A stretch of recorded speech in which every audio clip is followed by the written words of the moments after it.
me the first 4 verses of chapter 8. When he was come down from the mountain, great multitudes followed.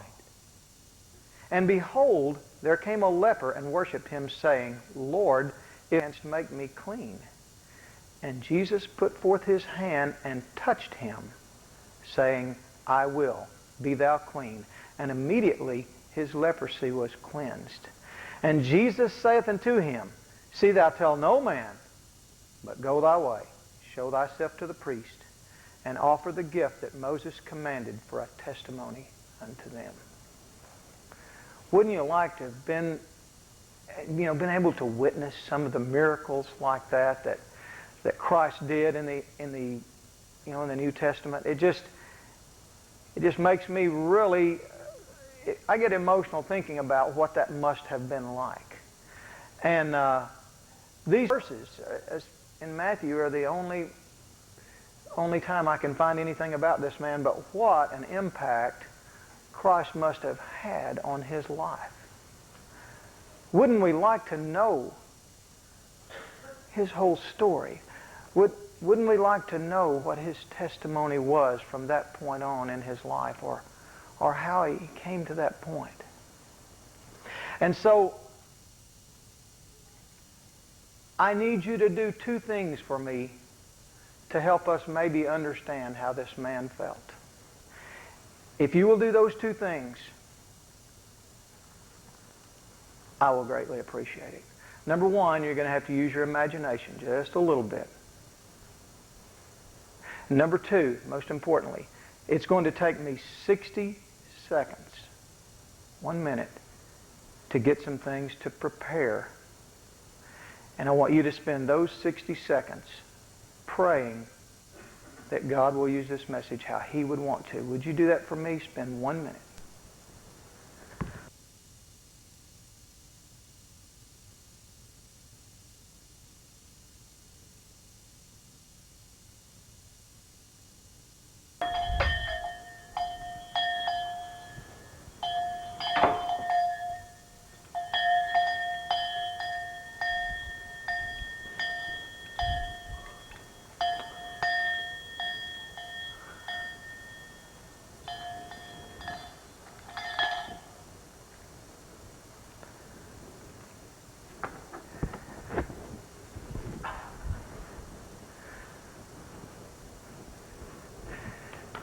I just enjoy touching people. Just human contact. It doesn't matter to me, young people, old people, tall people, short people, happy people, sad people. I just like touching. Now, you may take this little pleasure for granted, but not me. Touching was gone from my world for 5 years.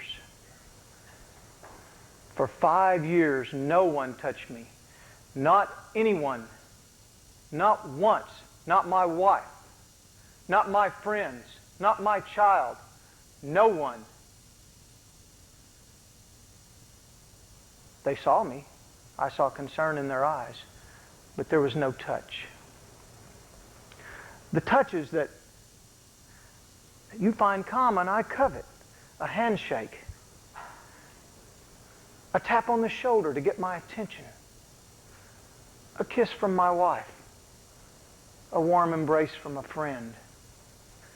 Even to have just been bumped into in the street in the crowd would have been glorious. But it couldn't happen. I was not allowed in the streets. Even the rabbis kept their distance from me. I was not allowed in my own church. I was not even welcome in my own home. I was untouchable. I was a leper. And no one touches a leper. Until he did. But let me go back to the start. I wasn't always a leper. I was a farmer.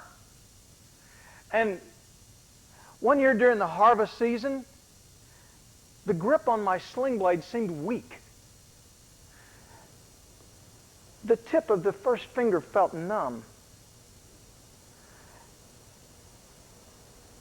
And in a week or so, it was 3 fingers with no feeling. And before long, I could grasp the handle on my tool, but I could no longer feel it.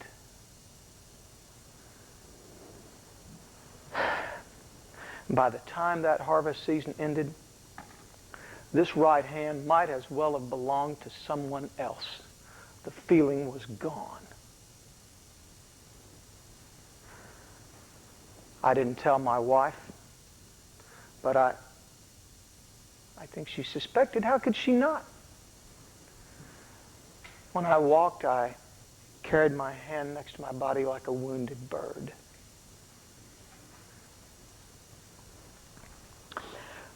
Then one evening, coming in from the fields, preparing to wash my face, I plunged my hands into a pan of water.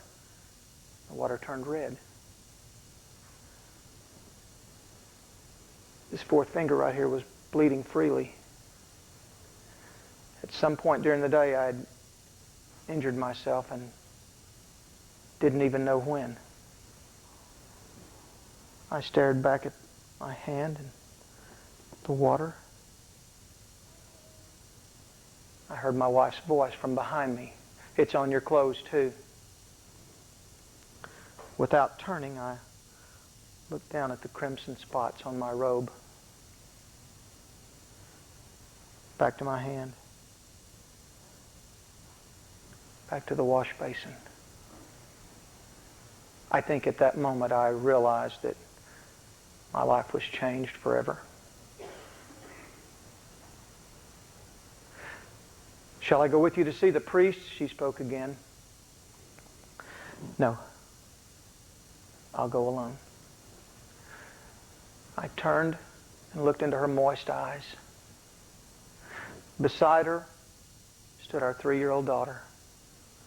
I squatted and stroked her hair. She didn't understand.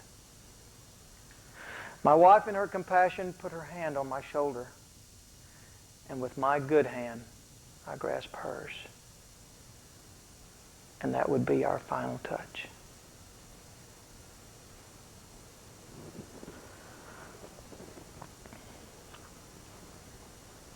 The priest didn't even touch me. He looked at my hand, now wrapped in a rag. He looked at my face, now shaded with sorrow and shame. And then, and I don't blame him for this, he was only doing as he was instructed. He covered his mouth, extended his left palm forward.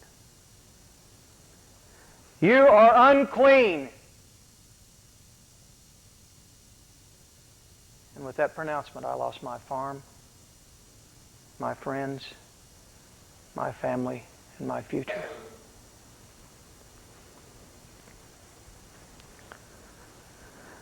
My wife met me at the edge of the city she brought some clothes, some bread, a few coins. Some of our friends had gathered with her. They didn't speak. But I saw in their eyes, for the very first time, what would become all too common to me later: fear and pity. For as I reached to take the clothes, they stepped back in fear. Their horror for my disease was much greater than their concern for my heart. And I guess from that time on, I repulsed everybody I came in contact with. 5 years of leprosy left both hands gnarled. The tips of these fingers were completely missing, as was most of this ear, part of my nose. At the mere sight of me, fathers would pick up their young children. Mothers would cover their faces. And the older kids either screamed or laughed and pointed. My robe would no longer cover all the sores on my body. And neither would the wrap around my face hide the rage in my eyes. I didn't even try to conceal it. Many was the night that I would raise my crippled fist toward the silent sky. What did I do to deserve this? Why?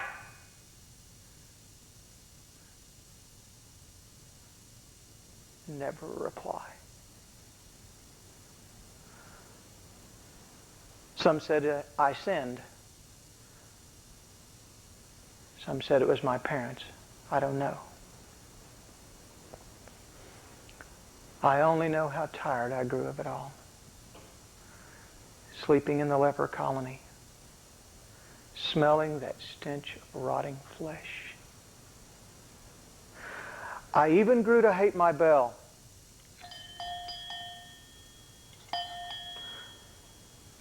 I was required to wear this to warn people of my presence. As if they needed it. At one glance, the cries would ring out, "Unclean! Unclean! Unclean!"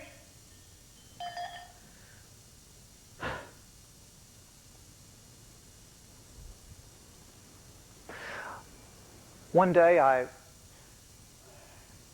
took a walk down the road toward my village. I had no intent of entering. Heaven knows I only wanted to gaze across my fields,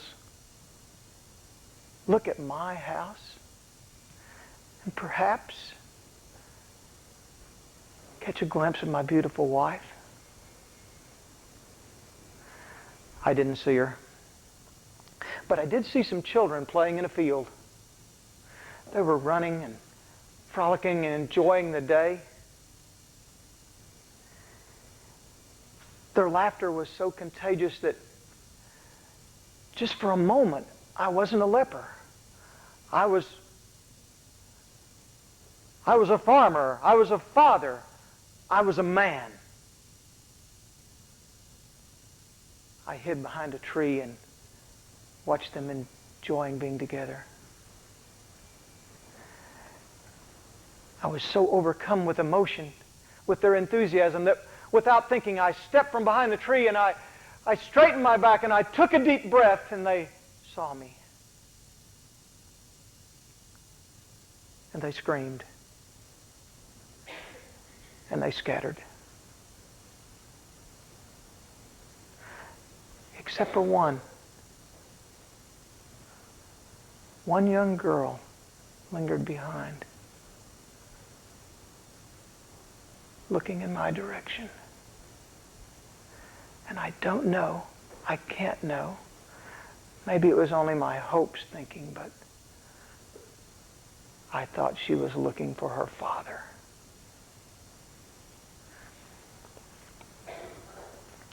And that's what drove me to my final action. Yes, it was risky. It was reckless, but what did I have to lose? I would seek out this Son of God. And He could either accept my demands and heal me, or listen to my complaints and kill me. Those were my thoughts. I didn't go to Jesus in faith, but in a desperate anger. I was a defiant man with a defiant attitude. God had brought this calamity on my body, on my life, and He could either fix it or end it.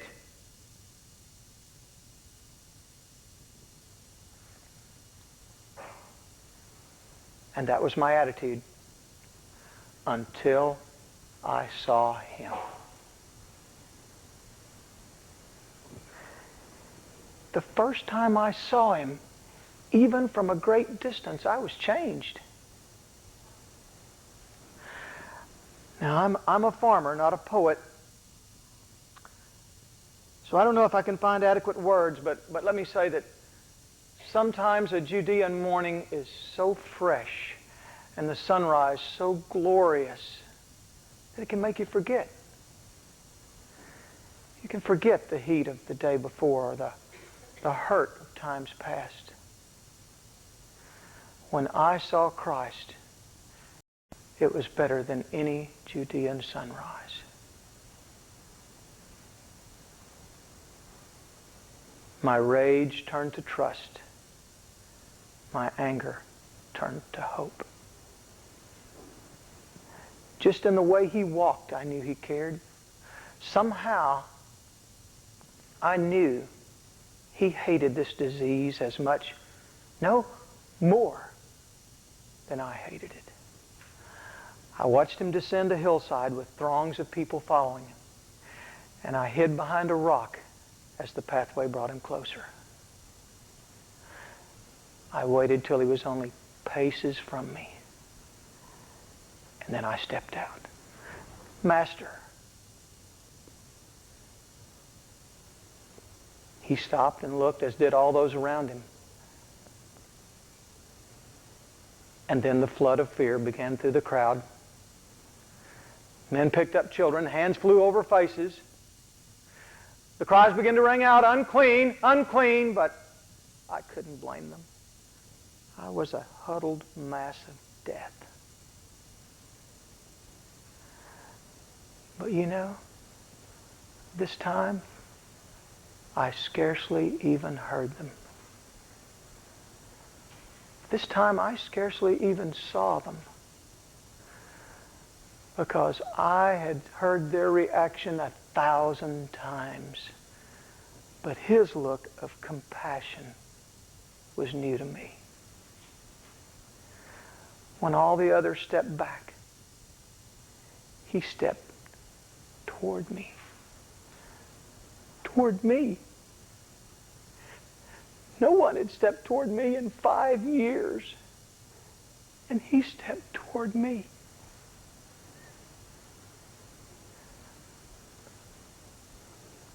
I didn't move. Frozen. I only spoke. Lord, you can heal me if you will.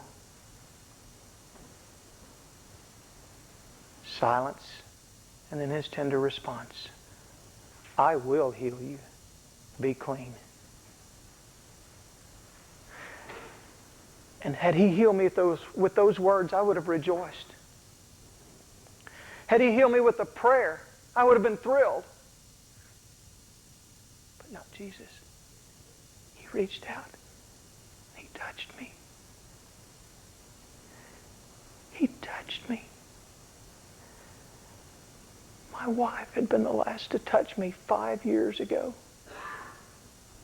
And he touched me. And at the moment of that touch, in an instant, energy flooded my body like water through a dry field. Where there had been numbness, there was warmth. Where there had been weakness, there was strength. My back straightened and my head became erect. Where I had been eye level with his belt, I stood face to face with the Son of God. He grabbed my cheeks and he pulled me so close I could feel the warmth of his breath. And with a tear in his eye, he said these final words to me. Don't tell anyone about this, but go and show the priest. This will show the people what I've done.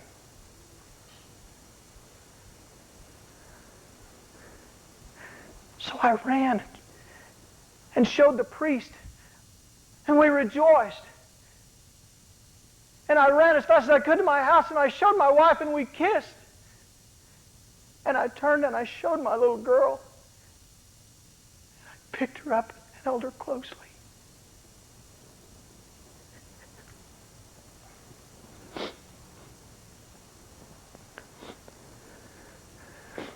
And now, I show myself to you with this message. One touch from the Son of God, and I can now use this again.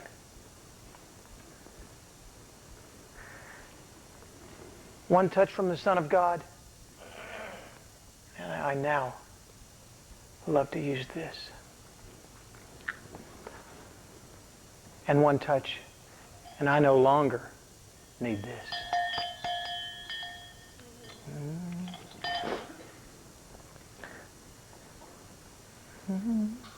Shackled by a heavy burden,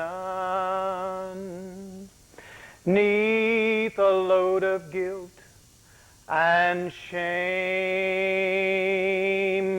then the hand of Jesus touched me, and now I am no longer the same. He touched me. Oh, He touched me. And oh, the joy that floods my soul.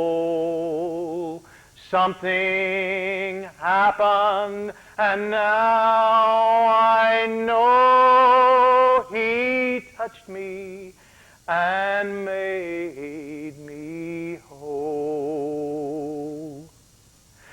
Since I met this blessed Savior, since He cleansed and made me whole, I will never cease to praise Him.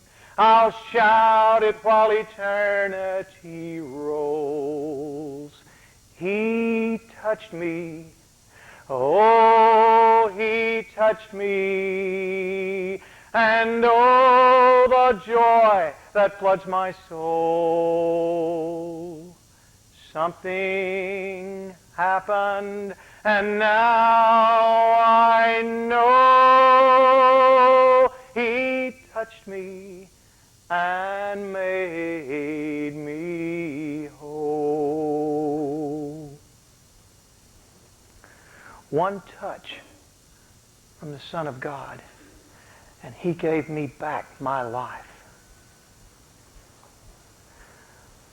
Where would I be if I had not come to Him and let Him touch me?